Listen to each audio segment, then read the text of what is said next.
Hey friends, you got Renee Rivera here at Mold Mending. Did you know that Alzheimer's, one type of it, can actually be caused by mold exposure? Yeah, isn't that surprising? And actually that Alzheimer's can be reversed. This is good news. So I'm going to share more about that right here. Hey friends, so this inhalation Alzheimer's disease message has been broken up into two parts. Reason being that those of us with SIRS or a chronic illness, sometimes we need shorter messages in order to retain it, process it, apply it. So I thought this one, there will be a full version of it as well as a two-parter. So this first one, I was also dealing with inflammation that day of recording. So just giving you that little note there why I was referring to the notes, just a little extra. So part one, we'll cover the articles, what inhalation Alzheimer's disease is, as well as cover some of the learning disabilities and impairments of verbal and written language. So there are actually 6 types of Alzheimer's, and the subtype number 3 is caused by biotoxin exposure, such as caused by mycotoxins emitted by mold.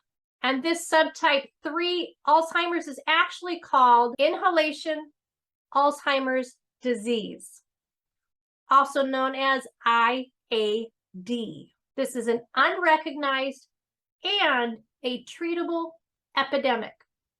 The other thing that I have learned is that it is also a manifestation of CIRS, which is the illness I have, chronic inflammatory response syndrome. That's what CIRS is.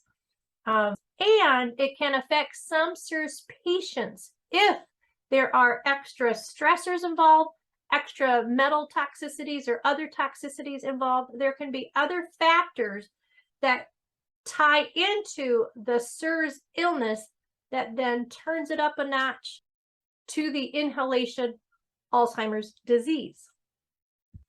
Now, I don't know if you remember or not, maybe a month ago or so, I did a small message on my forgetting music. And I had mentioned in that that some of my symptoms are similar to this. And that's why I'm bringing this up to you. So I promised then I'd share a little bit more about it. So today we're going to go even further. So mold can harm the brain, and it creates a neurodegeneration. Yes, it's a big word, which is a cognitive decline, brain functioning decline. Those with this type 3 Alzheimer's disease, once they are removed from the toxin environment and properly treated, that person affected can actually regain sanity, health, and even cognitive stability again. So there's hope for those of us that have it and those out there that you may know and didn't realize there could be a way to reverse it. So there's a gentleman named, I gotta read it right, Dale E.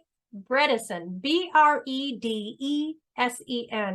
He wrote an amazing article on this inhalation Alzheimer's disease, IAD. And in that article, let me tell you where it's found. It's at the ncbi.nlm.nih.gov. This is where his study was posted, and you could read it all in detail. I'm actually going to read you just an excerpt of it right now. Get my glasses. Here I report the type 3 Alzheimer's disease is a phenotypic manifestation of CIRS. Both may present with cognitive decline that goes beyond a restricted amnestic presentation to include executive dysfunction and other deficits, as well as depression, hypoxemia, hypersensitivity to stress, and dysfunction of the hypothalamic pituitary adrenal axis, which is the HPA axis. At Ergopathics, I found an article about this as well, and I'm just going to read you a little bit of excerpt of that. It says mycotoxins that can contribute to SIRS and IAD, that's what we're talking about here, inhalation, Alzheimer's disease. They are produced by molds such as Stachybotrys, I always say that wrong, Stachybotrys, Penicillium, and Aspergillus that grow in water-damaged homes and basements. Studies in 2014 and 2015 found fungal infections in the central nervous systems and brains of Alzheimer's patients, thereby supporting a microbial etiology for AD. Inhalation, Alzheimer's disease, occurs typically in younger people in their late 40s to early 60s, with symptom onset following a period of a great stress. The IAD is not amnestic, which is memory related, but is instead cortical with dyscalculia. Sorry if I'm botching up these words. The dyscalculia is a learning disability in math and or aphasia, which is an impairment of verbal or written language.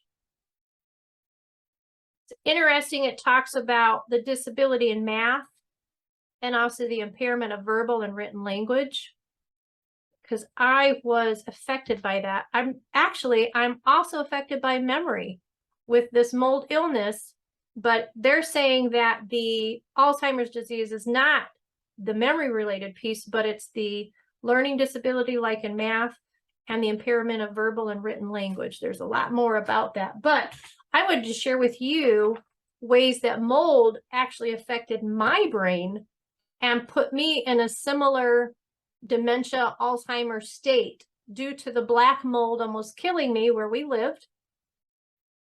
And then it did travel to my brain, as I was told that it was there. And it also colonized even in my sinus passages.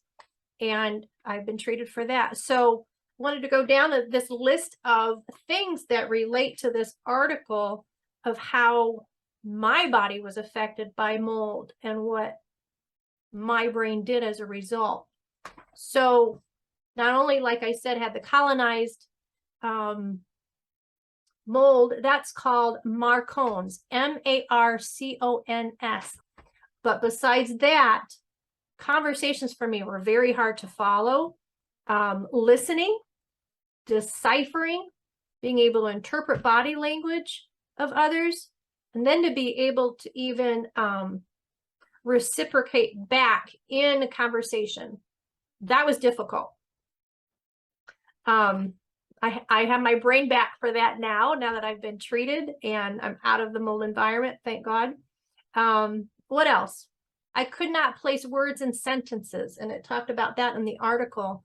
It was very difficult for a sentence to come out of my mouth. This was especially during my bedridden time, for almost about 6 months, but even a little bit afterwards, those words they were misfiring. I couldn't capture a word. I would be blank when I, start something like a conversation. I'd start a sentence, and then all of a sudden it's like I got stuck because I couldn't bring that word to my tongue and speak it out. There was just a disconnect. Effects of even being able to write out letters, or could not put together sentences. I could not put together emails. Texting was even a little bit difficult. So this is the end of part 1 of Inhalation Alzheimer's disease. Make sure you tune in to part 2, which is going to continue covering the impairment and disabilities that it brought onto me. And we're even going to talk about the impairments of even bodily functions. And then I go into how do you treat it and how do you reverse the inhalation Alzheimer's disease, as well as SIRS, and what kind of doctors to look for, courses, and articles that you might be interested in. So check out part 2. Remember, we can be well even while ill.